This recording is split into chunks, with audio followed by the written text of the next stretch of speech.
கொடுங்க.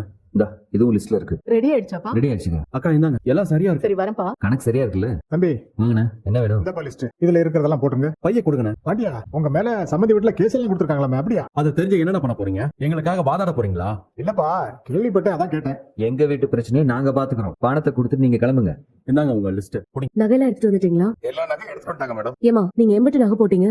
மேடம் நாங்க 80 பவுன் நகை போட்டோம் மேடம். கோர்ட்ல சொன்ன மாதிரி அந்த நகையை இவங்க கிட்ட ஒப்படைச்சிடுங்க. மாமா நீயே கொடுத்துருமா? இருமா, இங்க பாருங்க, அவங்க நகையை கொடுக்கறத ஒரு வீடியோ எடுங்க. Okay madam. நீங்க போட்ட எல்லா நகையும் இருக்கான்னு செக் பண்ணிக்கோங்க. இது எல்லாத்துக்கும் ஏன் பணம் நினைக்கிறீங்க?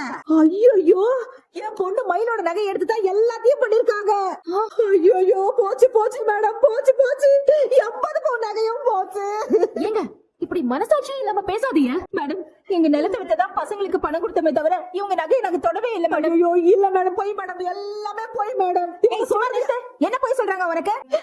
மேடம் கடவுள் சத்தியமா இந்த நகைக்கும் எங்களுக்கும் எந்த சம்பந்தமும் இல்ல மேடம். நாங்க விசேஷம் வந்தா நகை எடுப்போம், அதுக்கப்புறம் திருப்பி அதை லாக்கர்லயே வச்சிருவோம். இது எப்படி ஆச்சுன்னு எங்களுக்கு சுத்தமா தெரியாது. மேடம் மேடம் அவங்க போய் சொல்றாங்க மேடம், நம்பாதீங்க, நம்பவே நம்பாதீங்க மேடம், எங்க பிள்ளைங்களுக்கு கொடுக்கதான் எங்க கிட்ட பணம் இருக்கு. அப்படி